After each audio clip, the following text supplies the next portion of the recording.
আজ আপনাদের সাথে শেয়ার করছি পনির ও চিংড়ি মাছ দুটো দিয়ে একটা তরকারি করেছি। দারুণ হয়েছে কিন্তু খেতে।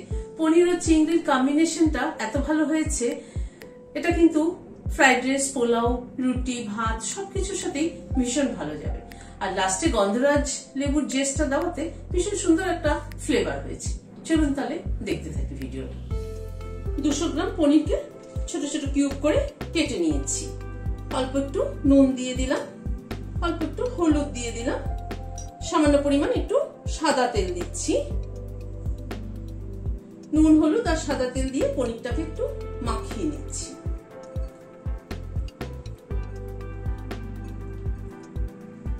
কাশ্মীরি রেড চিলি পাউডার একটু দিয়ে দিলাম, আমি ভুলে গিয়েছিলাম আগে দিতে।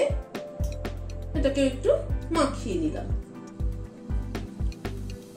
পনিরটাকে একটু সাইডে সরিয়ে রাখছি। এখানে চিংড়ি মাছ নিয়েছি 250 গ্রাম। নুন ছড়িয়ে দিলাম পরিমাণ মতো, হলুদ দিয়ে দিলাম সামান্য পরিমাণ। নুন হলুদ দিয়ে চিংড়ি মাছটাকে মাখিয়ে নিচ্ছি। এই চিংড়িটা মিডিয়াম সাইজের চিংড়ি। আপনাদের কাছে যেরকম চিংড়ি অ্যাভেলেবেল থাকবেন সেটা দিয়ে করবেন।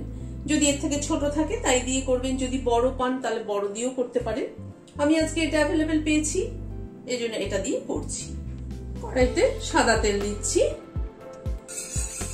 তেলটা গরম হয়ে এসছে, পনিরটা দিয়ে দিলাম।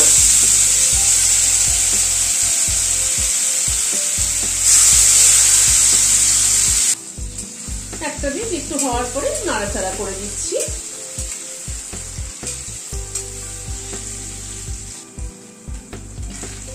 পনিরটাকে একটু উল্টে পাল্টে লাল করে ভেজে নিলাম, তুলে নিচ্ছি।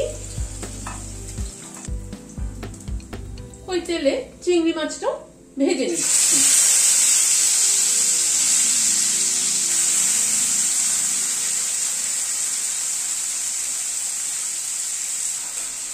এই চিংড়ি মাছটাকে একটু এই জলটা শুকিয়ে যাওয়া অবধি নাড়াচাড়া করে নেব।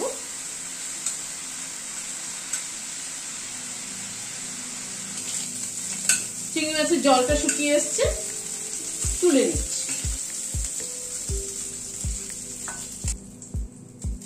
একটা মশলা থেতো করে নেওয়ার জন্য হামালদিস্তা নিয়েছি। এখানে একটা আদার টুকরোকে ছোট ছোট করে কেটে নিয়েছি। 8-10 কোয়া মতো রসুন আছে, সেটা দিলাম। আর দুটো পাকা কাঁচা লঙ্কা ভেঙে দিয়ে দিলাম। সামান্য পরিমাণে একটু নুন দিয়ে দিলাম। এবার মশলাটাকে থেতো করে নিচ্ছি। এভাবে ইনস্ট্যান্ট থেতো করে রান্না করলে কিন্তু রান্নার ফ্লেভারই কিন্তু একদম আলাদা হয়। আগের থেকে বেটে রেখে দেখবেন ফ্রিজে রেখে দিলে পরে সেই আদা রসুন বাটার কিন্তু অতটা ফ্লেভার হয় না। ভালো করে থেতো করে নিলাম। চিংড়ি মাছটা তুলে নেওয়ার পরে যেটুকু তেল আছে আর একটু তেল অ্যাড করছি। তেলে প্রথমে 2টো এলাচ, একটা দারচিনি, 2টো লবঙ্গ দিলাম, একটা তেজপাতা দিয়ে দিলাম,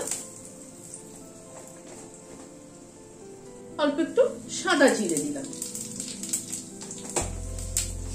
ফোড়নটাকে একটু ভালো করে ক্র্যাক করিয়ে নিচ্ছি।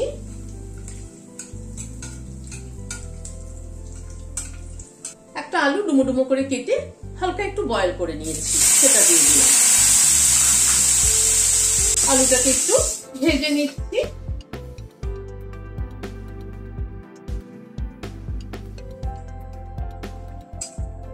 আলুটাকে একটু লাল করে ভেজে নিলাম। এবারে মশলাটা যেটা থেতো করে নিয়েছি সেটা দিয়ে দিচ্ছি। মশলাটাকে একটু হালকা করে ভেজে নেব আগে।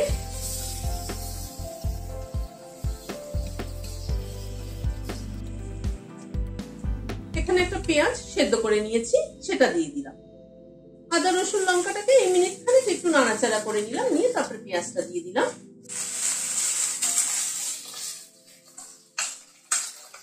এবার পেঁয়াজটাকে দিয়ে একটু ভেজে নেব। পেঁয়াজ কিন্তু সেদ্ধ করে দিলাম, তার একটা টেস্ট। পেঁয়াজ কাঁচা দিলে একরকম টেস্ট, আবার কুচিয়ে মানে কাঁচা বেটে দিলে পরে একরকম টেস্ট, কুচিয়ে দিলে পরে একরকম টেস্ট। মশলা কিন্তু ব্যবহার কি করে করা হবে তার উপরে তরকারির টেস্ট নির্ভর করে। রোস্টেড ধনের গুঁড়ো দিলাম উঁচু উঁচু 1 চামচ, কাশ্মীরি রেড চিলি পাউডার দিলাম পরিমাণ মতো, অল্প একটু পরিমাণ মতো হলুদ দিয়ে দিলাম, নুন দিয়ে দিলাম পরিমাণ মতো। মশলাটাকে একটু নাড়াচাড়া করে নিচ্ছি। এখানে একটা টমেটো কুচি করে কেটে নিয়েছি, সেটা দিয়ে দিলাম। টমেটোটাকে দিয়ে একটু নাড়াচাড়া করে নিচ্ছি।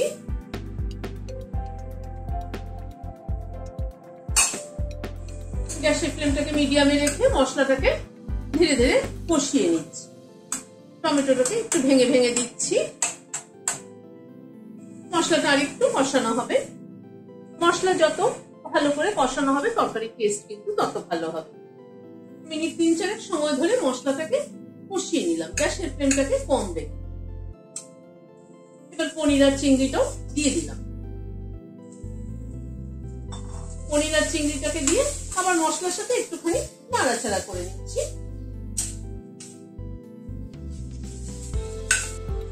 এবার অল্প করে গরম জল দিয়ে দিচ্ছি।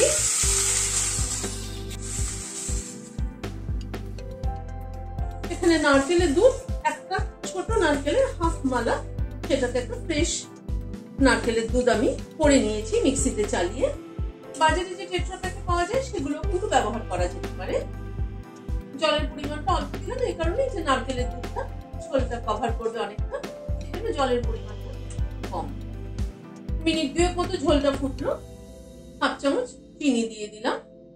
একটা গন্ধরাজ লেবুর জেস্টটা দিচ্ছি এখানে, তাতে এর ফ্লেভারটাও দারুণ সুন্দর হবে, টেস্টটারও কিন্তু অনেক পরিবর্তন। ওপরে সবুজ অংশটা কিন্তু খালি ব্যবহার করব, ভেতরের সাদা অংশটা যেন না যায়, তাহলে কিন্তু তেতো হয়ে যাবে। সবকিছুকে একবার একটু মিশিয়ে দিলাম, দিয়ে গ্যাসের ফ্লেমটাকে বন্ধ করে দিচ্ছি, দিয়ে ঢেকে দিচ্ছি স্ট্যান্ডিং টাইম 5 মিনিট। গন্ধরাজ লেবুর ফ্লেভারটা অ্যাড হওয়ার জন্য। এটা কিন্তু ভাত, রুটি, ফ্রাইড রাইস, পোলাও সবকিছুর সাথে কিন্তু ভীষণ ভালো যাবে। ভিডিওটি যদি ভালো লেগে থাকে তাহলে একটা লাইক এবং সাবস্ক্রাইব করার অনুরোধ রইল। আজ তাহলে এখানে শেষ করছি। নমস্কার।